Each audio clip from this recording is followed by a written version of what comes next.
You say you're calm, but then one comment, just one, and you snap. You promised yourself you wouldn't get triggered today, but the second your phone lit up, your chest tightened, your breath changed, your brain spun like it was under attack. Why? You thought you were in control. But why does your peace vanish so fast? Why does one look, one word, one shift in someone else's mood make your whole body panic like a fire alarm went off inside your skin? Is that control? Or is that conditioning? Maybe what you call your emotions aren't fully yours. Maybe they're scripts, installed, rehearsed, triggered by things you didn't choose. What if your reactions were never neutral? What if they've been carefully shaped by your past, by your fears, by people who learned how to press your buttons just right? You think you're making choices, but what if you're just playing a role someone else wrote for you? Here's the real question. Who taught you what to feel, and who benefits when you feel it? Behind every forced smile, every quick apology, every silent rage, you'll find a thread. Not a personality trait, a pattern. One that taught you how to feel guilt before you felt anger. One that made you bend until you broke. You didn't choose it, it was installed. Call it being sensitive, being emotional, overreacting, but what if none of that was ever true? What if your emotions were never flaws, but signals? Rearranged, mistranslated, blurred by years of quiet psychological training. What if the reason you feel too responsible for everyone else's feelings is because someone taught you it was your job? This isn't about being emotional. It's about being controlled, softly, subtly, repeatedly. And the most dangerous part? You called it love, you called it loyalty, you called it being a good person, but it was manipulation, strategic, silent. And the people doing it, they were never the loud ones. They were the ones who knew exactly how to make you doubt yourself. We're not here to talk about emotions. We're here to expose the system that hijacked them. And today, you'll see who's been behind the curtain. You believe your anger is real because something crossed a line. You think your guilt means you did wrong. You tell yourself that shame, silence, overthinking, these are signs you care, that you're thoughtful, that you're good. But what if it's all a lie?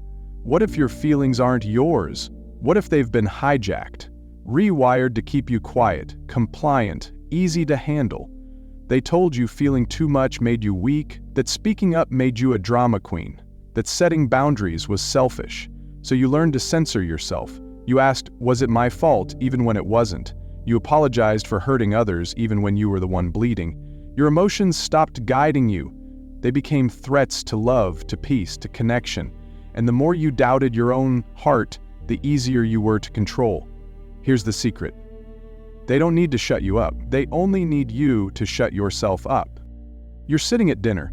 Someone drops a casual comment, sharp enough to make your chest tighten. You laugh. You always do. Not because it's funny, but because if you don't, they'll call you too sensitive again. Your throat closes, your heartbeat shifts, but you stay still, silent. Later, alone in bed, you replay the moment, wondering why it stings so deep. You tell yourself you're overreacting. Maybe they didn't mean it that way. But your body remembers.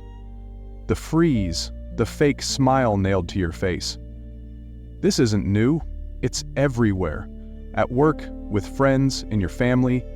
Someone says something, you absorb it. You shrink. You carry their discomfort so they don't have to. You become their emotional shield. And when you finally crack, they ask why you're so emotional. You ask yourself the same. You start believing it's you the problem. But what if it's not? What if you were taught to doubt your gut, to distrust your anger, your sadness? Not because you're wrong to feel them, but because someone else profits when you don't trust yourself. This is how it begins, not with shouting, not with fights, but with tiny permissions you never gave, moments you swallowed your truth to keep the peace. And now your voice feels like a stranger's, the one they planted inside you. You tell yourself you're strong because you stay calm.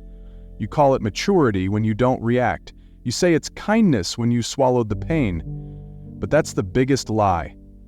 That's the training you never agreed to. Somewhere along the way, you learned silence was safer than truth. Keeping others comfortable mattered more than being understood. So you swallowed everything, took every hit inside and pretended it didn't hurt. But here's the truth. Every time you bury your feelings to protect someone else's ego, a piece of you disappears. Every time you silence your voice just to keep the peace, you teach yourself your truth is dangerous. Over time, that lesson becomes who you are. Not someone who feels deeply, but someone who can't feel safely. That's the price nobody talks about. It's not strength, it's numbness. And the more numb you get, the easier it is to control you. Because someone who doesn't trust their own feelings will follow anyone who sounds sure. You weren't born afraid of your emotions. That fear was taught. It began with the way people flinched when you cried, the way they praised you when you stayed quiet, the way they rewarded you for being easy. Over time, your nervous system became fluent in one unspoken rule: don't disrupt the emotional order. Don't make people uncomfortable, especially if you want to be loved. So your mind started doing something clever. It began turning your emotions inward. Instead of expressing anger, you analyzed it. Instead of setting boundaries, you softened your tone. Instead of saying no, you asked how to be more flexible. Philosophers like Foucault talked about how power doesn't always come from outside. It moves through us, shapes how we see ourselves. You don't need a cage when you've internalized the rules. You don't need someone yelling at you when you've learned to silence yourself. This is emotional control at its most effective, when it feels like your own voice telling you to stay small. And in a world that profits from your compliance, this version of you, the emotionally self-policing version, is the safest one to them. But it's also the furthest from who you really are. You feel it, don't you? That war raging inside, quiet but relentless. One part begging to speak up, the other whispering, "Don't make it worse." One part screaming, "You're being disrespected." The other asking, "But what if they're right?" Your body tenses in moments that should feel safe. You scan for danger in silence. You rehearse fights you'll never have. This is what happens when your truth gets punished more than heard. You split into two: the smiling actor who nods, adjusts, performs, and the one behind your eyes shouting, "This isn't me." The longer you play both, the blurrier reality becomes. You start believing being agreeable is who you are, being forgiving, flexible, understanding your nature. But maybe it's not. Maybe it's survival. Because when love was only given for being easy, resistance feels like betrayal, not just to them, but to yourself. You can't tell if standing up is power or danger, if your boundaries protect or threaten. So you stay split, because peace feels earned, and truth too expensive. Here's the secret no one admits: sometimes you let them control your emotions, because being controlled feels safer than being alone. You don't just tolerate the manipulation, part of you clings to it, because at least then, someone's paying attention. At least then, you're needed. At least then, the silence isn't empty, it's heavy. You confuse chaos with connection. You call the emotional roller coaster passion, because stillness feels like abandonment. You've learned to find comfort in the storm, and storm in the calm. That's the trap. You mistake volatility for love. You chase the highs, survive the lows, thinking it means you matter. But deep down, you know the truth. Being someone's emotional puppet isn't love. It's addiction, not to them, but to feeling chosen, even if it breaks you. And the worst? You've learned to play the game yourself. You withhold, you overreact, you test the waters, not out of cruelty, but because it's the only emotional language you know. Here's the cruel irony: this isn't just your story, it's the system's story. It's in how we raise kids, run schools, define success, relationships, even morality. You weren't taught to manage your emotions for your own peace.